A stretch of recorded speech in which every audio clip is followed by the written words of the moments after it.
9 days until a new pope is elected. This morning, we're looking back at the life and the legacy of Pope Francis.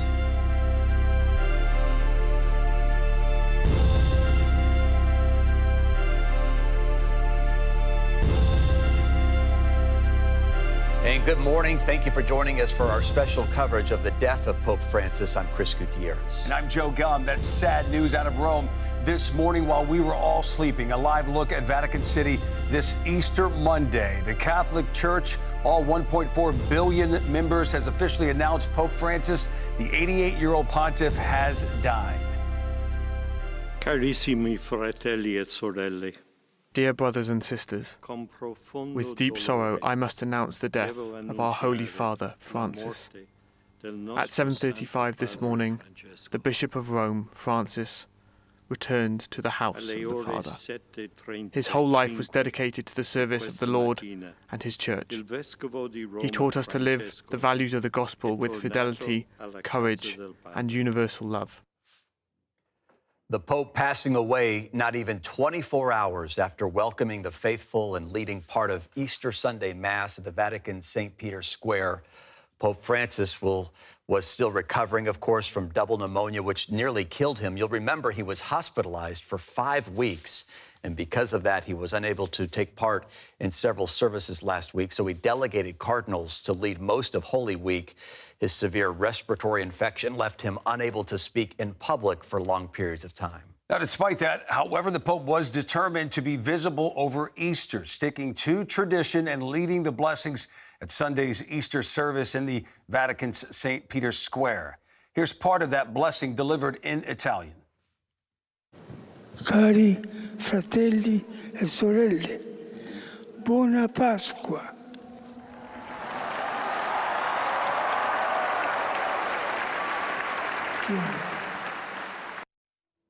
Cardinal Timothy Dolan, Archbishop of the Archdiocese of New York, spoke to reporters earlier this morning after leading Mass at St. Patrick's Cathedral.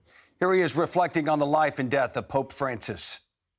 We can never choreograph our own birth or death, can we? That's always in God's hands. But if you could choreograph it, you couldn't choreograph it any better than what happened.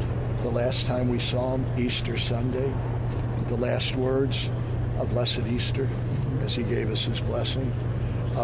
You couldn't, the day that we believe Jesus rose from the dead and shares that victory with us, in which we trust by divine mercy, Pope Francis now shares in abundance. You couldn't have choreographed it better, and we thank him for that.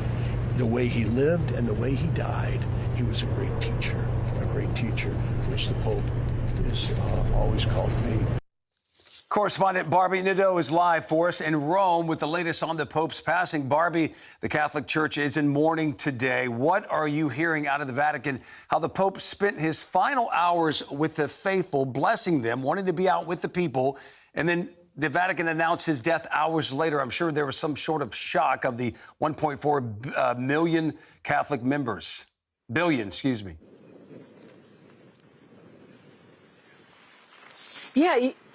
Yeah, you know, it really was a surprise. Maybe not so much of a shock because he'd been so terribly unwell, so sick, come close to death twice while he was hospitalized for 5 weeks in February 14th to March 23rd. But he was convalescing, and he had made several appearances during Holy Week. And it was such a poignant appearance on Sunday when he could barely speak, but was able to muster up enough strength to bless the crowds who had gathered there, giving them the Easter blessing. And then, almost as if a miracle, he was able to be lifted into his Pope-mobile and make that final round across the Piazza St. Peter's with all those crowds of people. People were handing him babies to bless. Can you imagine, how fortunate those Catholics feel that they got the last of the papal blessings? Then he went back inside St. Peter's, and we're told the next morning that he had died around 7:35 a.m. We know that he died in his residence, but we don't know the actual cause of death, and we very well may not get that level of detail from the Vatican. Barbie, let's take a second and just reflect on the Pope's legacy for a minute. Walk us through how you think he'll be remembered.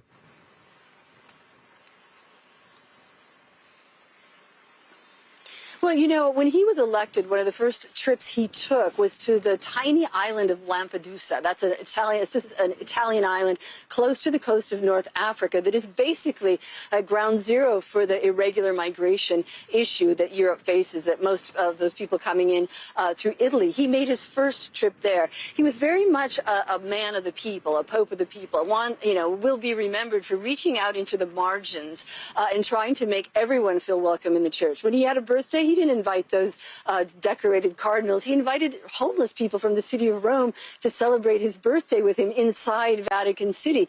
You know, he also welcomed people, same-sex couples. They couldn't be married, they couldn't be recognized as a union, but he welcomed them back into the church. That's something that some of the traditionalists frowned upon, perhaps, but he wanted everyone who was Catholic to feel that they had a seat in the church and that they should be welcomed back. That includes unwed mothers, that includes women who'd had an abortion, all these things that the people that the church had pushed out for so many years. So he'll be remembered very much as a pope of the people and someone who welcomed everyone and wanted every Catholic, saint and sinner, to be in church with him.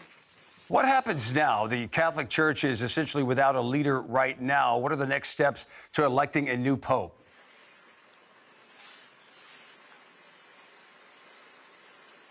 Yeah, you know, the first things that will happen, of course, will be the pomp and circumstance of his papal funeral. And we'll be expecting to see world leaders descending on Rome for that. We haven't been told when that will be. Then a short time after that, the College of Cardinals, those are the men who are young enough to still vote, who are cardinals, will lock themselves inside the Sistine Chapel and carry out this, you know, ancient ritual of electing a pope. Once they elect the pope, of course, they'll burn the ballots with a substance that creates white smoke, the famous white smoke coming out of the chimney of the Sistine Chapel will herald the election of the new pope, whoever that might be. But we do know that there is politicking taking place among those cardinals, you know, already, and has been when he was sick and has been probably in the last years of his papacy. You know, who will the next pope be is very important to the world's Catholics. And what kind of pope will he be? Will he be more like Pope Francis, someone who has welcomed everyone into the church? Or will he be more of a traditionalist pope like Pope Benedict, Benedict XVI, who was the first pope to retire? So there are a lot of questions, especially among Catholics, and people, I'm sure, are making bets already about just who will lead the Catholic Church going forward. But it won't be for several weeks until we know the answer to that. All right, Barbie Nadeau, live from Rome. We appreciate you joining us. Mm-hmm. Pope Francis spent his life walking humbly, as Barbie said, with the poor and advocating for compassion around the world. As his health faded, his legacy became clear, a quiet testament to a lifetime of service, mercy, and hope. Elected in 2013, Pope Francis emerged as a breath of fresh air, a humble, reform-minded leader. Born Jorge Mario Bergoglio in Buenos Aires, Argentina in 1936. He was celebrated for his outreach of the marginalized and his bold willingness to reinterpret Catholic teachings for a modern world, yet his tenure was far from universally embraced. Pope Francis leaves behind a legacy as layered as it is influential. To some, he was a beacon of progress, a compassionate leader unafraid to challenge convention in pursuit of a more inclusive church. To others, his reforms represented a departure from tradition. He was the first Jesuit to serve as pontiff, the first from the Americas and the Southern Hemisphere. He was also the first pope to address the U.S. Congress. The Golden Rule also reminds us of our responsibility to protect and defend human life at every stage of its development. Bergoglio was ordained in 1969 and became Archbishop of Buenos Aires in 1998 and made cardinal by Pope John Paul II in 2001. Following the resignation of Pope Benedict in 2013, he was elected as the successor. He chose Francis as his papal name in honor of Saint Francis of Assisi. Perché il celibato non è un dogma di fede. Pope Francis's legacy was marked by choices that reshaped the Catholic Church, often pushing boundaries in ways that ignited as much criticism as admiration. He affirmed the church's opposition to abortion and remained a staunch critic of gender theory and gender reassignment surgery, and spoke out against same-sex marriage to defend the traditional family. But he also made statements seen as controversial within the Catholic Church. Questo non è giusto. Le persone di tendenze omosessuali sono figli di Dio. Many traditionalists saw this as a dangerous deviation from centuries-old doctrine, questioning whether the church was losing its core identity. In 2015, Pope Francis warned that the earth was sick, urging immediate global action against climate change. This stance placed him at the forefront of environmental advocacy, and it drew criticism from those who felt the church should remain apolitical.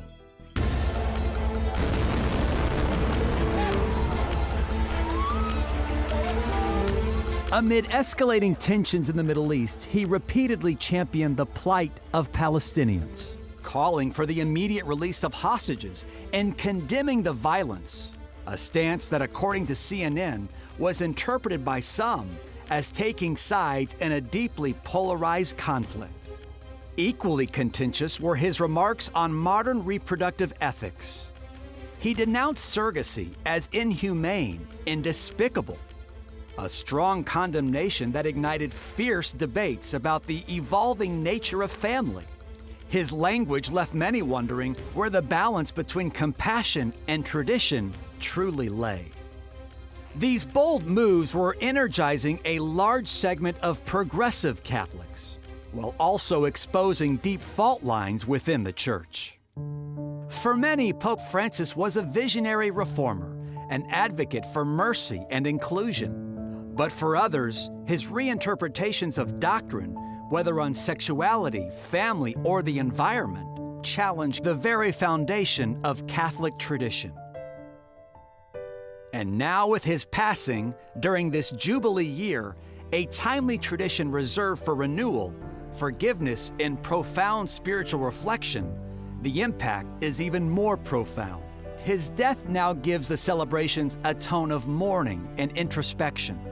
His life and legacy will continue to inspire debate, reflection, and ultimately the hope for a church that can reconcile the old with the new. I think what a lot of people are thinking this morning is that we thought he had pulled through right after 5 weeks in the hospital battling double pneumonia, and then word this morning as people are waking up that he passed. Yeah, doing anything and everything up until he passed. Meeting with the vice president, which we're about to discuss, but being with the people. He didn't want to lie in bed and just say, I'm just going to die in this bed. He wanted to be out with the people, because you're right, we didn't know. I think that's why a lot of people are shocked this morning. So Great piece there. Thank you. Vice President J.D. Vance and his family were in Rome for Easter. They attended the service at the Vatican, and the vice president met with the Pope following Mass.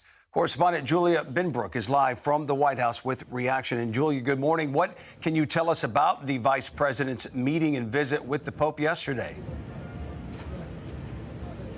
Well, Pope Francis spent his final days in service to the church in celebration of Easter and making a final high-profile public appearance. As you mentioned, he also took the time to meet with United States Vice President J.D. Vance, who was visiting. And the Vice President's office says that Vance expressed gratitude to the Pope for taking the time to meet, and also expressed thanks for the hospitality that the Vatican had shown him and his family. In a video of the two sitting down together, Vance told the Pope, "I pray for you every day." And then following the news of the Pope's passing, Vance did release a statement that we're going to pull up for you now. He posted on social media, "I just learned of the passing of Pope Francis. My heart goes out to the millions of Christians all over the world who loved him. I was happy to see him yesterday, though he was obviously very ill, but I'll always remember him for the below homily that he gave me in the very early days of COVID. It was really beautiful. May God rest his soul." So one of, if not the last world leader to meet directly with Pope Francis before his death. Julia, leaders from around the world, of course, reacting this morning to the death of Pope Francis. How is the White House reacting this morning? So President Donald Trump did release a brief statement, and in it he said, "Rest in peace, Pope Francis. May God bless him and all who loved him." Now, the White House Easter egg roll, an annual tradition, is actually taking place on the South Lawn as we speak, and soon we do expect the president and the First Lady to appear there, and we expect some sort of remarks to be made, so we could hear him elaborate on this then. Now, but the White House press secretary, Caroline Leavitt, was speaking with reporters here just a little while ago, and she said that at this time, there are not specific plans in the work for Trump to travel for the Pope's funeral. But she also did not rule out that possibility. The last time that a Pope passed was when George W. Bush was president, and he did travel to go to that funeral. All right, Julia Benbrook from the White House this morning. Thank you. And of course, if the president does speak on this, we will bring that to you. Do our best to bring that to you live. Well, joining us now is Dr. Gracie Christie, former senior fellow for the Catholic Association and medical director for the pregnancy centers at the Archdiocese of Miami. We appreciate you joining us, Dr. Christie. The Pope was just seen yesterday on Easter Sunday speaking, giving his last public appearance.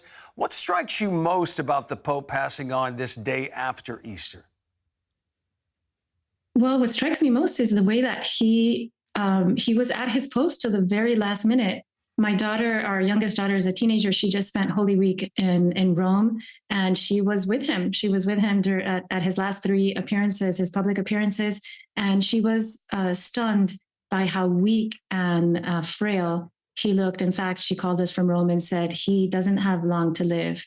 Mom and Dad, her grandfather died last year at the same age, and she said he looks just like Abuelito did right before he died. So I'm so thankful that Pope Francis mingled with his flock right to the very end, when it was obviously so difficult for him and such a crushing burden. But I know that his merciful tenderness, which he evinced all through his papacy, it was just accompanying him to the very end.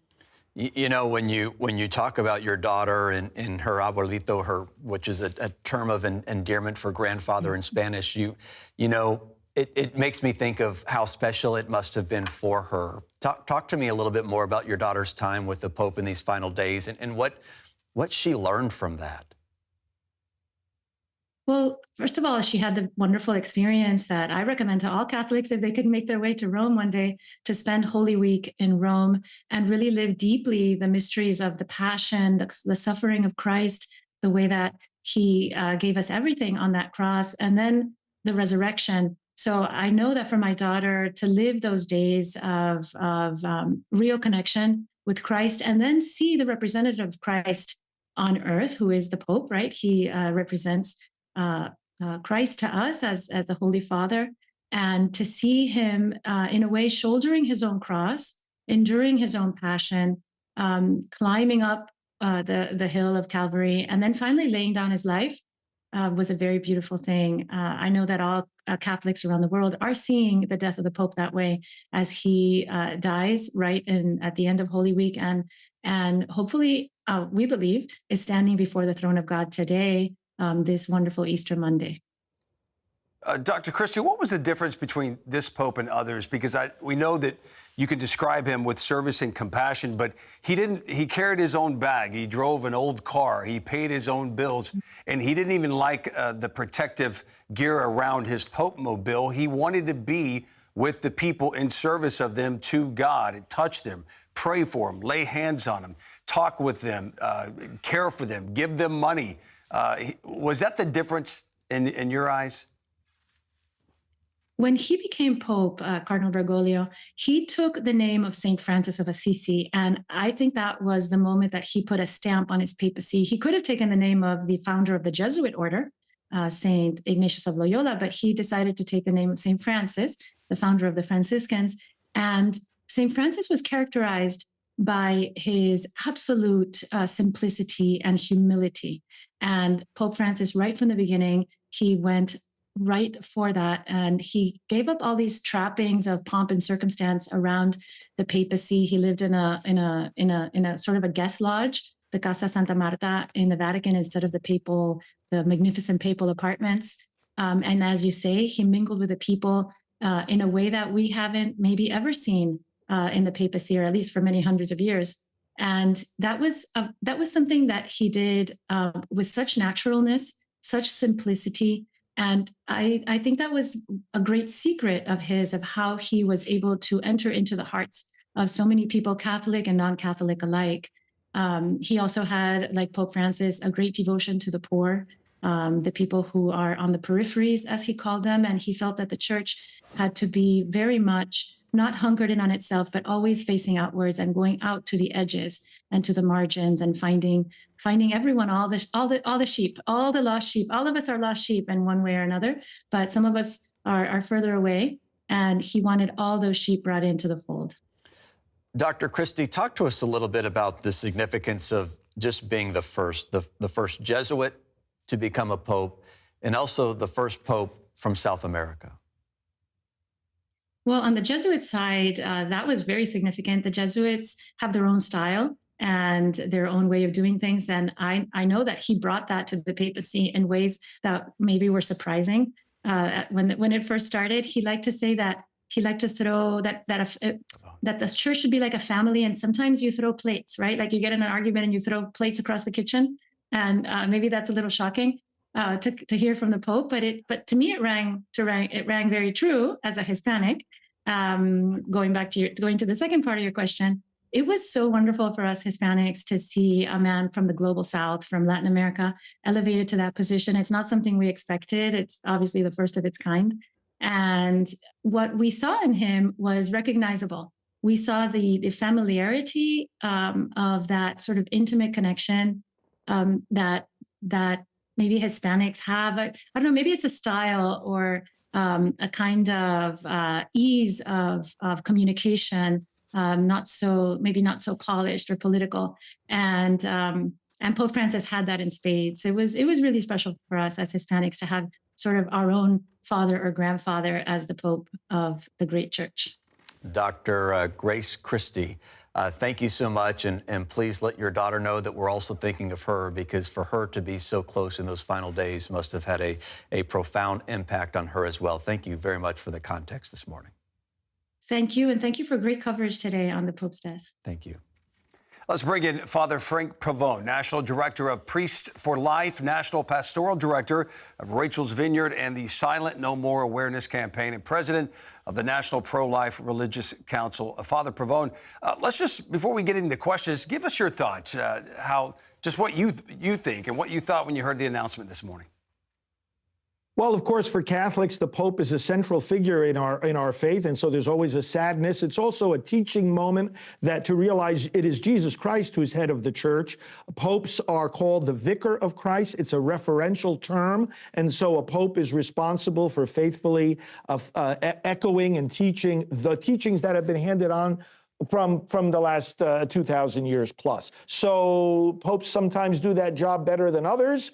And so I have mixed feelings, because I think the church has been through a lot of suffering under this pope, a lot of confusion. A lot of groups have felt betrayed, frankly. And those are just, the realities of what we're dealing with today. So, we obviously commend him to the Lord, are grateful for the things he did for the church, but also, it's time for some healing within the Catholic community.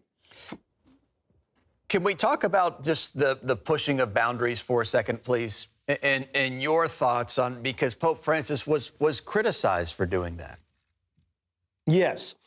Well, let's look, for example, at the whole gay marriage question. It wasn't that long ago, he puts out this memo saying, a priest can bless a gay couple. Then he goes on and clarifies, well, you're not blessing the union, you're blessing the individuals and so forth. Now, look, you and I know in politics, it's about snapshots and sound bites. It's not about 9 pages of nuanced explanation. What moves the ball along in culture wars is that impression, that snapshot. So you see a priest praying over 2 men who are holding hands. That's not a good snapshot of what the teachings of Jesus Christ are all about. So either the Pope was unaware of the very serious implications of saying something like that and letting those kinds of sound bites and snapshots go out, or, God forbid, he was very aware of it and trying to change the teaching without changing the teaching, right? Because when you pressed him, he would say, no, marriage is between one man and one woman. Okay, that's the Catholic teaching. But people are not going to get to the pages of explanation. They're going to see the snapshot. So this is the thing that troubled me and a lot of others in the church. Well, and that's one reason, Father Pavone, that he's being called this morning by several news outlets very progressive, but he had an extraordinary connection with people. Do you believe that that's why this Pope, since 2013, has been very outspoken on certain things like climate change and the border and allowing people in? Because at one point he joined Twitter and he was all about this. He would take selfies. He was the modern Pope, as a lot of people would say. Was that favorable for him? You know, there is a very, very favorable and good element here, and there's also a problematic element. The favorable element, he often spoke about accompaniment, and I liked that term because that's what the church is meant to do. People who are poor, people who feel alienated, people who are in despair, all of us go through this at various times. We have to feel that the church is with us as a loving mother, right? As reflecting God, a caring father. So, yes, absolutely connecting with people. In fact, he said to, those of us in the clergy, he said, you have to have the odor of the sheep on your clothing, And I've always advocated that, in my own pro-life work, working with the grassroots across America, you've got to be with people, know what they're thinking and know what they're feeling. At the same time, when it comes to something like climate change, it's a fabrication, it's a myth. And I think that some of the influences on the Pope, and it's hard to discern sometimes how much of this was coming from him and how much was coming from influencers around him, but he would buy into some of these left-wing causes, some of these Democrat Party causes, and would be on the wrong side of them. You can have an accompaniment with people, you can have a real deep concern and connection with people, and yet at the same time avoid the mythology of the left. So I think this is where it's a mixed bag, but let's take the good that he has left us, especially his emphasis on the mercy of God. My goodness, I oversee the largest ministry for healing of those who've had abortions, and Pope Francis personally encouraged me in that. I spoke with him 5 times over the years. So it's a mixed bag. Best thing for us to do, take the good from what we've learned from him and push forward and amplify it. Well, a lot of that good was being the hands and feet of Jesus, a great example when it came to that. Father Pavone, we appreciate you joining us this morning. Thank you. My pleasure. Thank you both. Well, coming up, the Vatican responds. What are the next steps as the conclave prepares to lay Pope Francis to rest? More on the papacy's timeline moving forward next. Plus, the White House is about to hold its annual Easter Monday event, and President Trump, we think, will speak addressing the death of Pope Francis, and we'll bring that to you live. That's next. Dr. Phil's Merit TV brings you insight. You have to plan for this. Credibility. These people have been arrested. And the stories that matter most. You can't change what you don't acknowledge. Dr. Phil's Merit TV. News with meaning for people who care. Are you sitting at home living in pain? Maybe it's in your hands, maybe your back or your hips. The good news is you don't need to live in pain. Why? Because there is Omega XL, a one-of-a-kind, natural, powerful joint relief supplement created from the green lip mussels of New Zealand. Drug-free, non-habit forming. It's small, easy to swallow, and it's backed by more than 40 years of clinical research. As I was getting older, my joints started to feel that wear and tear. But then I tried Omega XL, and it changed my life. If you're experiencing daily aches and pains due to aging and overuse, try Omega XL and see the difference it can make in your life. Buy 1, get 2 free. 2 bottles of Omega XL plus Vitamin XL D3, a value of more than $85. Call today and you pay only $39.95. Plus, you have nothing to lose because it's backed by our 60-day money-back guarantee. Call now. Oh, yeah, dude, that doesn't look good. I know what to do. I'm going to cashnetusa.com. I can apply in minutes, and if approved, I can have the money as soon as the same business day. Go to cashnetusa.com to apply for the money you need. Insurify. At Insurify, we make it easy to cut your car insurance bill in half. Half? How? Just go to Insurify.com and compare dozens of quotes in a few clicks. You cut out the middleman so you can cut your bill in half. Go to Insurify.com and save up to 50% on your car insurance. Dr. Phil's Merit TV, it's defining the story. Our country is going to be based on merit again. From the front lines of the inauguration to the heart of the issues, Dr. Phil, trusted, accomplished, always when it matters. And welcome back to our special coverage of the death of Pope Francis on this Easter Monday. The 88-year-old pontiff passed away following a series of health issues. Before being elected as Pope in 2013, he served as Archbishop of Buenos Aires and was made a cardinal by Pope John Paul II. From the beginning, Pope Francis had the common touch. Watch. Beginning, Pope Francis had the common touch. Buonasera. A simple good evening from the newly elected Cardinal Jorge Mario Bergoglio from Argentina, the first pope ever from the Americas. Equally at home with the poor and powerful on the lawn of the White House, he made a plea for immigrants. As the son of an immigrant family, I'm happy to be a guest in this country, which was largely built by such families. The Pope focused much of his attention to those on the peripheries, as he called it, the outsiders, excluded from society. The hungry, the thirsty, the stranger, the naked, the sick, those in prison. He was not so popular at times inside the Vatican. Backlash from conservatives upset about his liberal approach to church teaching, promised reforms of financial transparency never fully materializing, and the scandal of sex abuse continuing to be the Catholic Church's biggest struggle. He met with victims. He expressed heartfelt sorrow. He expressed resolve to get this right.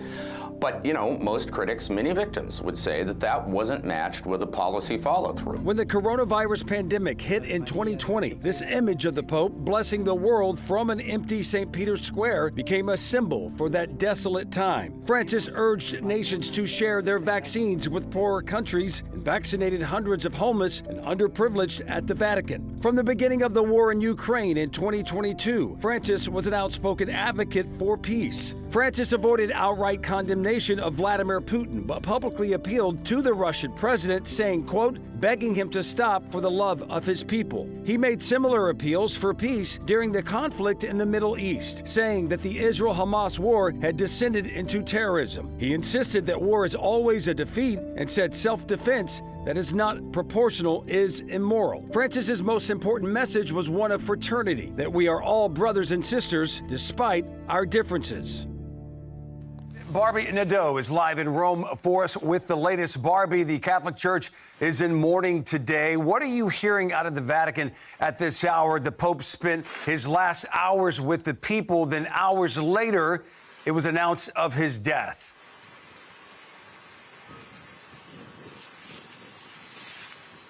Yeah, you know, we haven't been given an official cause of death. We were just told that he died around 7:35 a.m. this morning. Now, that was just mere hours after he had been in St. Peter's Square in his Pope mobile, kissing babies and blessing all of the faithful who had gathered there.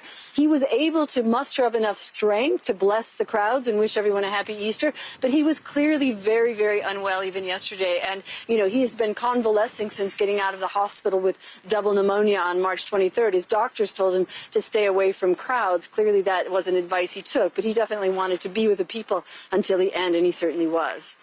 What are the next steps as far as electing the next pope?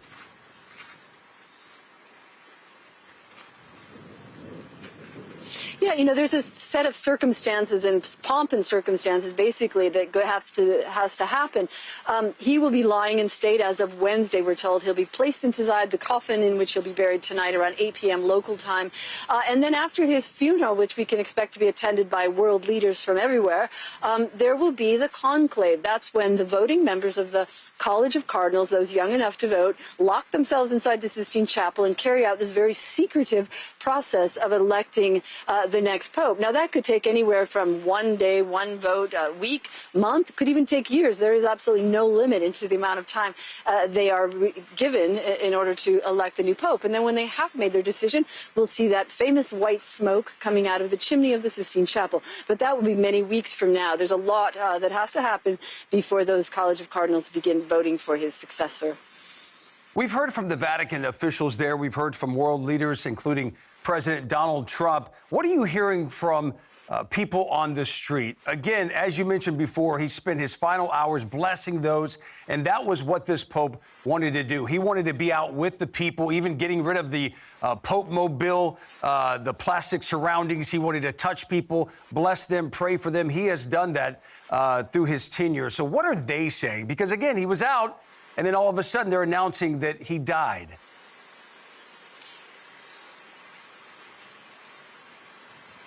Yeah, you know, it came as quite a surprise, but I guess not much of a shock. He was very, very unwell. You know, he is the leader of the world's Catholics, but he was very much a citizen of Rome. You know, this pontiff had, when he needed new eyeglasses, he went himself to the eye doctor here in Rome to pick up his glasses.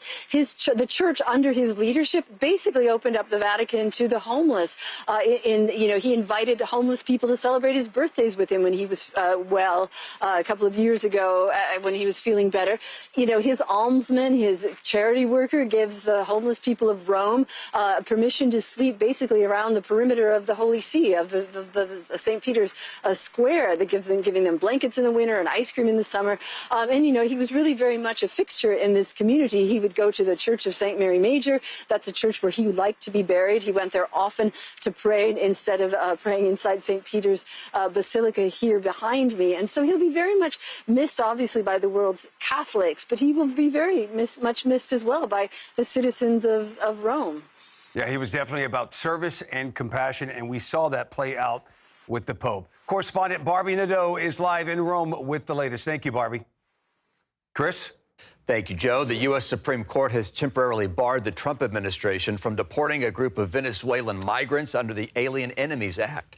The court's decision came after lawyers for the ACLU asked to intervene on an emergency basis. The Trump administration urged the justices to formally reject the request and are asking the justices to lift their order.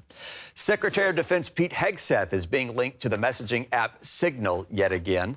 He's now accused of using the app on his personal phone to share military plans with family members, including his brother, his personal attorney, and his wife. Sources say Hegseth used his personal phone for the discussion ahead of strikes on Houthi targets in Yemen. The White House argues no sensitive information was shared. The measles outbreak is growing yet again this morning. Louisiana, Missouri, and Virginia have all reported their first cases, officially marking 27 states impacted as this outbreak spreads. All 3 states have reported 3 cases linked to international travel.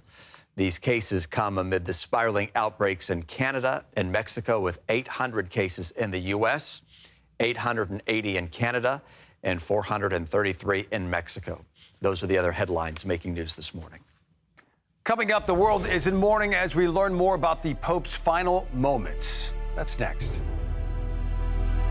Hey, it's Dr. Phil, and I'm coming to you with the real story. I'm not just reporting the news here, I'm sharing my interpretation of it. And I want to talk to you about why Doge matters. We are in an educational crisis. It is time for action.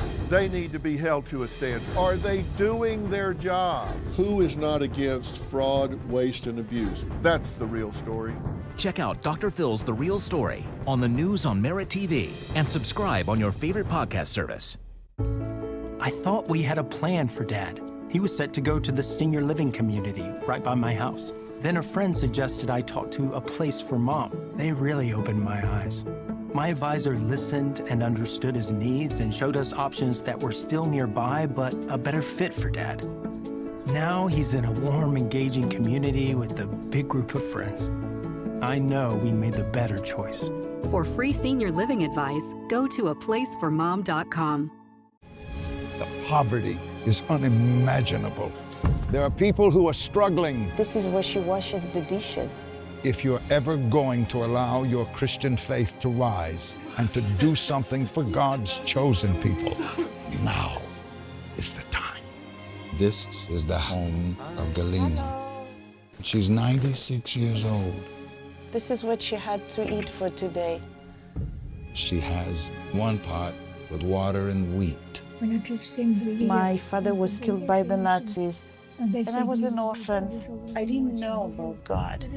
But now, in the cold, hungry nights, I pray for food to the God I've never known. There are good people that love you. You see the tears. Scripture says joy can come in the morning, and you can be the reason. If you will bless these hurting children of Israel, you will receive God's blessing in return. Your urgent gift today of $25 will help rush a survival food box filled with life-saving essentials. If you call right now, your gift's impact will be doubled to help save lives. Call, scan, or go online now.